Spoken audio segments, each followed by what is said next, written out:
Tachi Delek. Bonjour les amis. Comme moi, vous en avez très certainement marre de l'antisémitisme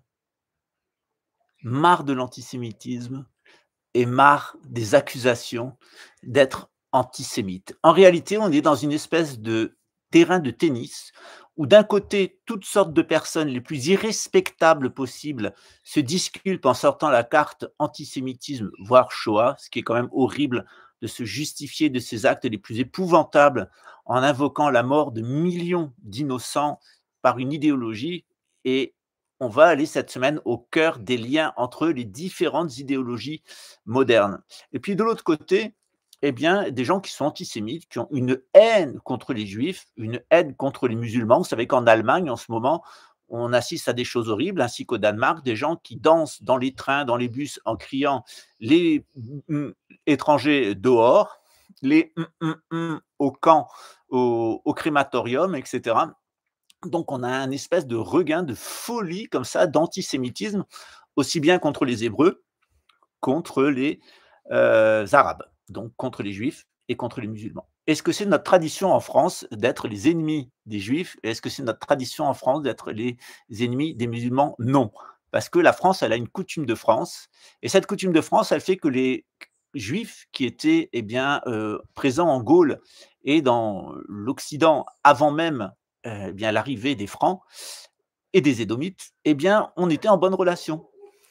Et ils étaient même génétiquement liés à nous, les habitants de la Bretagne et de la Grande-Bretagne et même du sud de la France, puisqu'on a des liens très anciens avec la communauté hébraïque depuis l'Égypte. Donc on est, si ce n'est des frères, au moins des cousins, en tout cas des partenaires avec des mariages mixtes.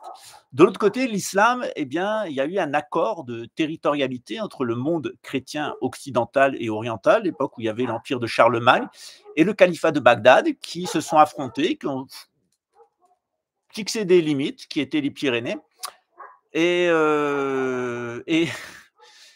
qui ont ouvert, eh bien, une période de collaboration entre les musulmans et entre les chrétiens. Il y a bien eu évidemment des coups de canif de temps en temps, que je pense à la Reconquista en Espagne, qui est un coup de canif dans le contrat, ou de l'autre côté aux croisades, qui sont aussi un coup de canif dans le contrat, ou alors l'invasion par les Turcs de l'Empire ottoman de l'Europe de l'Est jusqu'à Vienne. Si vous mangez des croissants, eh bien, c'est justement pour se moquer des musulmans. C'est ce que faisaient les habitants de Vienne. Eh bien, cette semaine, vous allez avoir 4 vidéos qui sont impubliables sur YouTube parce que à la fois je me fais traiter d'antisémite. Quand je rétablis la vérité sur le sémitisme, je me fais traiter d'antisémite, c'est quand même dingue. Et de l'autre côté, quand je dénonce le caractère absolument nauséabond du marxisme, de l'extrême gauche marxiste, de la gauche en général, qui a un caractère antisémite nauséabond, quand je dénonce les dessous de l'extrême droite complotiste du fascisme, qui est particulièrement nauséabond, et quand je vais même à l'intérieur du sionisme, dont je décrit, eh bien, un certain nombre de mécanismes qui, à mon avis, ne sont pas conformes à la tradition du sémitisme, eh bien, je me fais traiter de sémite parce que figurez-vous que je reçois des mails de personnes qui me traitent d'antisémite et je reçois des mails de personnes qui me traitent de sale juif, etc., de sale bougnoul, de sale juif, etc. Et j'en passe, plus des gens qui s'amusent à me bombarder de emails avec des références à des sites de nazis, des sites d'extrême droite, etc. Donc, il y a une ambiguïté. Donc, je veux mettre tout ça au clair cette semaine pour qu'on aille aux racines de la modernité. Généralement, eh bien, on pense que la modernité, c'est quelque chose de bien et que cette modernité, elle doit s'opposer à l'islam, qui est quelque chose de mal. C'est en règle générale ce que pensent les Occidentaux. Eh bien, figurez-vous que la modernité, elle a ses racines à l'intérieur de l'islam. C'est-à-dire que ce à quoi on assiste actuellement, c'est une émanation monstrueuse de l'islam qui est rentrée dans le monde occidental et qui attaque l'islam depuis l'Occident. Donc, on a une attaque de l'islam par lui-même. C'est ce qu'on appelle une maladie auto-immune. Vous savez, sur mes chaînes, depuis maintenant 2015, j'ai toujours donné des avis qui étaient très divergents, voire contradictoires à ceux que vous entendez du système ou des complotistes. C'est ma particularité. Et à chaque fois, j'ai eu raison.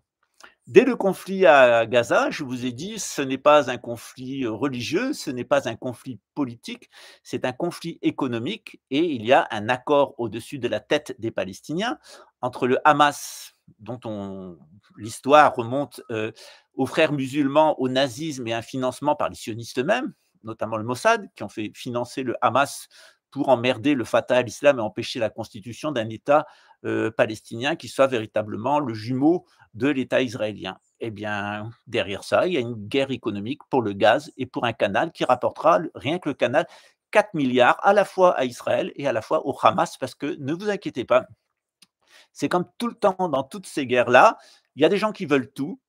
C'est actuellement Israël qui veut toute la bande de Gaza, mais au final, ils vont se rabattre sur la moitié parce qu'ils ont noué un accord avec le Hamas, lors même de la création du Hamas. Et d'ailleurs, c'est le fils même du créateur du Hamas qui nous explique qu'en réalité, le Hamas est une bande mafieuse. Donc, je ne prendrai jamais un drapeau palestinien pour aller dans la rue et défendre la Palestine. Je suis là pour défendre les gens, l'humanité, en tant qu'elle, et puis défendre les religions qui sont de belles choses. Mais certainement pas pour défendre des magouilles économiques, défendre des magouilles politiques et défendre des religieux qui n'ont toujours pas réalisé qu'il y avait une unité transcendante des traditions, celle qui était eh bien, expliquée par René Guénon dans sa doctrine pérennialiste. Donc c'est impubliable sur YouTube, hélas, à cause des antisémites et à cause des gens qui à cause des antisémites dans les 2 cas en réalité. Les gens qui m'accusent d'être un antisémite et les gens qui m'accusent d'être un sémite. Voilà, c'est toujours comme ça, ouais, ouais.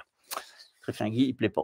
Voilà, moi j'ai une grande chance, c'est que, je fais l'unanimité contre moi, ce qui est quand même une preuve de vérité puisque le dernier qui l'a fait s'appelait Jésus. Voilà, je vous dis à très bientôt. Toutes les vidéos seront présentes sur YouTube et vous aurez de courts extraits éditables sur Telegram, vous aurez les vidéos en intégrale et sur YouTube, vous aurez des extraits des vidéos, notamment pour des problèmes de droit.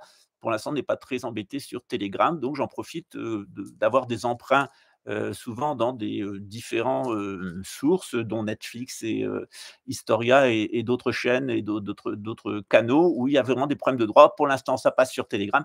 Profitons-en pour vous donner la meilleure information possible. À chaque fois, c'est sourcé et vous pouvez aller aux vidéos originelles. Voilà, je vous laisse voir ça et puis bien, bien entendu, il faut être du côté des enfants de Gaza, mais pas seulement des enfants, des mamans et des papas.